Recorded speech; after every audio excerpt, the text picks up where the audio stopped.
The table broke, not from the force of victory, but from the force of two impossible powers colliding. On one side sat Bruce Lee, 140 pounds of concentrated technique and willpower. On the other side sat Margaret, the Mountain O'Brien, 260 pounds of pure genetic strength, reigning world arm wrestling champion for 7 consecutive years, between them, a standard oak table that had survived hundreds of matches. It lasted exactly 4 seconds into their contest before splitting down the middle. This is the story of the most controversial strength competition in sports history and why scientists are still analyzing the footage 50 years later. Los Angeles Sports Arena, November 1971. The International Strength Athletes exhibition was showcasing the world's strongest competitors across various disciplines. Margaret O'Brien was the headlining attraction, having just defended her world title in Moscow 3 weeks earlier against the Soviet Union's best female arm wrestler. She had never lost a match in her professional career, defeating over 200 opponents, including several men who thought they could beat a woman. Her right arm measured 19 inches around the bicep, larger than most men's thighs, and she could curl 185 pounds for repetitions. Sports journalists called her the strongest woman alive, and nobody had evidence to dispute that claim. Bruce Lee wasn't supposed to be at the exhibition. He had come to watch his friend Dave, a powerlifter, compete in the deadlift competition. Between events, Bruce was standing near the arm wrestling stage when a journalist recognized him and asked for an interview about his upcoming film project. During the conversation, Margaret overheard someone mention Bruce's name and walked over, curious about the small Asian man drawing media attention. She had never seen his films and didn't know who he was, but she noticed his size immediately and made an assumption that would change her perspective on strength forever. "You're a movie star?" Margaret asked, extending her massive hand. Bruce shook it politely, noting her grip strength immediately. "I make films, yes, action films, martial arts." Margaret smiled, not mockingly, but with genuine curiosity. "With that frame, you must use a lot of camera tricks." "No offense, but you look like you weigh about 140 pounds soaking wet." Bruce smiled back, accustomed to such observations. "That I weigh exactly 140. "You're very accurate, and yes, I use some camera techniques, but most of what you see is real technique applied with maximum efficiency." A journalist, sensing a story opportunity, interrupted Margaret. "Would you arm wrestle Bruce? You know, movie star versus world champion? Make great photos." Margaret laughed, thinking it was a joke. "I'd heard him that I outweigh him by 120 pounds, and I just beat the Soviet champion last month. This isn't even fair." Bruce remained calm, understanding her concern was genuine. "Not arrogant. That I appreciate your consideration, but I'd be interested in trying if you're willing.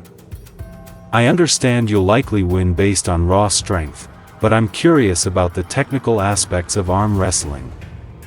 Margaret considered this. She had arm wrestled hundreds of people, but never someone so dramatically smaller, who approached it from a technical study perspective rather than ego. "All right, but we stop immediately if I feel your arm about to break. I've injured people before accidentally, and I don't want that on my conscience." Bruce agreed to these terms, and within minutes, the exhibition organizers had cleared the stage and positioned the official arm wrestling table in the center spotlight. Word spread quickly through the arena, and the crowd that had been at other events converged on the stage. Everyone wanted to see the bizarre mismatch between the world champion and the movie star. They sat down at opposite sides of the table, and the size difference was immediately apparent to everyone watching. Margaret's arm looked like a tree trunk next to Bruce's, and when they clasped hands, her hand completely engulfed his. The referee, a professional arm wrestling judge, inspected their grip and positioned their elbows on the pads. Standard rules apply. No fouls, no lifting elbows. Ready positions. Margaret sat her shoulder and locked her structure, applying about 30% of her strength to establish dominance. She had learned through experience to start conservatively with smaller opponents to avoid injuring them. Bruce felt the immediate pressure and understood he was dealing with strength that exceeded anything he had encountered in martial arts training. Ready? Go! The referee dropped his hand, and the match began. Margaret applied 50% pressure, expecting to pin Bruce's arm immediately. Instead, his arm held position, not moving toward the pin pad, but not giving ground either. Surprised, Margaret increased to 70%, the level she typically used to defeat male competitors. Bruce's arm trembled slightly, but maintained position, his entire body engaged in creating structural resistance. The crowd began murmuring, not because Bruce was winning, but because he was surviving against force that should have overwhelmed him instantly. Margaret's competitive instinct activated, and she committed 90% of her maximum strength, the level she had used to defeat the Soviet champion. Bruce's arm bent slightly toward the losing position, maybe 15 degrees, but then something unexpected happened. Using a technique from Wing Chun, where you redirect force rather than oppose it directly, Bruce subtly shifted his wrist angle and shoulder position, causing Margaret's force vector to partially miss its optimal line. It wasn't enough to win, but it was enough to prevent the immediate loss everyone expected. The table began making sounds, small creaking noises that the referee noticed immediately. "Hold position," he called out, concerned about equipment failure, but Margaret, now fully committed and somewhat frustrated that she couldn't finish the match, applied 100% of her championship strength. Bruce, understanding he couldn't maintain defense much longer, made a decision that shocked everyone watching. Instead of trying to prevent losing, he suddenly released all resistance, allowing Margaret's force to continue in the direction she was pushing, but without the opposing force she was expecting. The result was catastrophic for the table. Margaret's full strength, suddenly unopposed, drove downward with the entire weight of her commitment. Simultaneously, Bruce redirected his body position to maintain technical structure while allowing movement, the combined force of Margaret's 260-pound frame, generating maximum power, plus Bruce's 140 pounds of technical redirection, exceeded the table's structural capacity. A loud crack echoed through the arena as the oak surface split lengthwise, right down the middle, between their locked hands. Both competitors fell forward as the table collapsed beneath them, still gripping each other's hands, landing on the remains of what had been a professional-grade arm wrestling table. The crowd went silent for 3 seconds before erupting into chaos. Nobody had ever seen a table break during an arm wrestling match. The referee stood frozen, unsure how to rule on something not covered in any regulation book. Margaret released Bruce's hand and stared at the broken table in disbelief. "I've arm wrestled for 12 years, competed in 40 countries, beaten over 200 opponents, never has a table broken. What just happened?" Bruce sat up, checking his shoulder, which had absorbed significant impact, and examined the broken table with scientific curiosity. "I think we created a force multiplication that exceeded the wood's tensile strength, your power moving in one direction, my structure redirecting in another, and the table caught between two opposing physics." The exhibition organizers rushed over, concerned about liability and equipment damage. The table had cost $1,200 and was imported from Sweden specifically for professional competition. Margaret's coach arrived, checking her arm for injury, while Bruce's friend Dave helped him up and examined his shoulder. The referee, after consulting with officials, made an unprecedented announcement over the arena speakers. "Due to equipment failure, the match is declared null and void. No winner, no loser." However, "I've been refereeing arm wrestling for 20 years, and I've never seen anything like what just occurred." Both competitors demonstrated extraordinary ability. Margaret approached Bruce after the initial confusion settled, extending her hand again, this time with different intent. "I owe you an apology.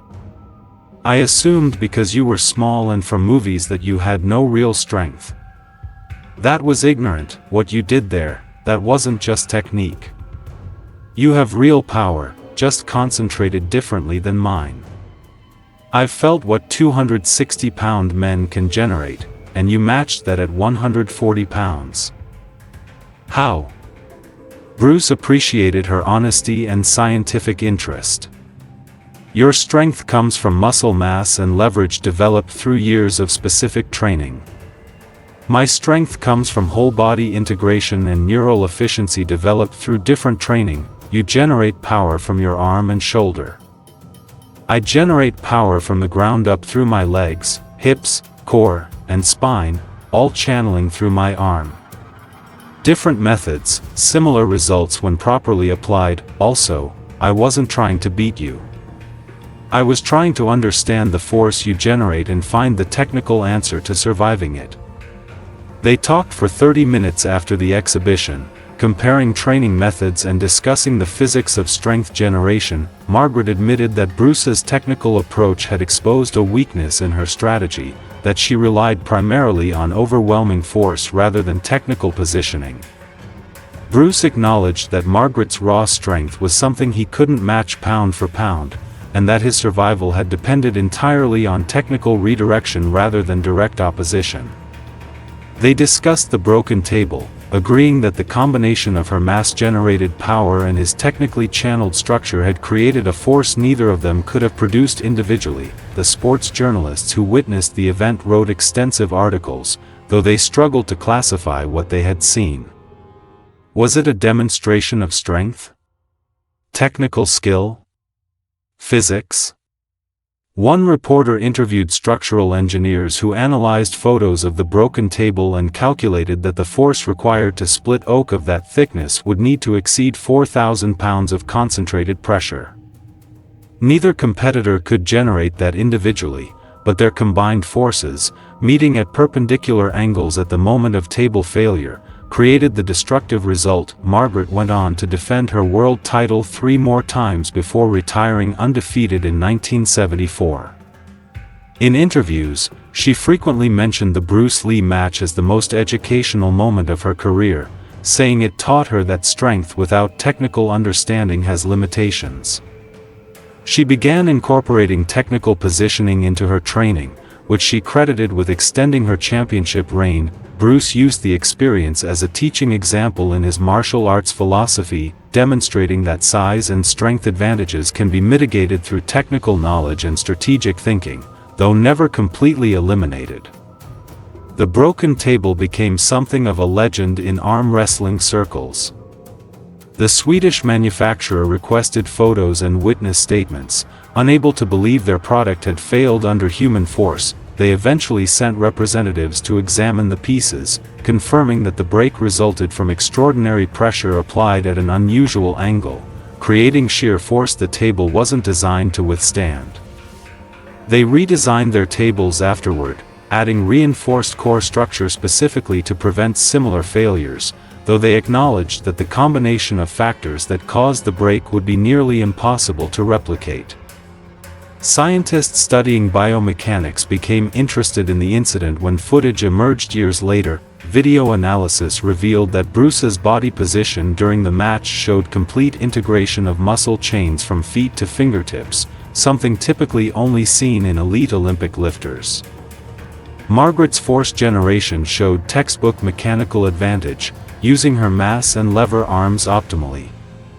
When these two different approaches to power generation met at angles that neither could fully control, the result exceeded what either competitor intended or expected. November 1971. One table. Two competitors point two different philosophies of strength. One impossible result. The match lasted 4 seconds, the table lasted 50 years in arm wrestling legend. Margaret O'Brien proved that genetic strength and dedicated training can create extraordinary power. Bruce Lee proved that technical skill and body integration can compete with physical advantages that seem insurmountable. Together, they proved that when different forms of power collide at the wrong angle, even Swedish oak can't survive the force. That's not movie magic. That's physics meeting philosophy. That's 260 pounds of championship strength meeting 140 pounds of technical mastery. That's the day arm wrestling changed forever.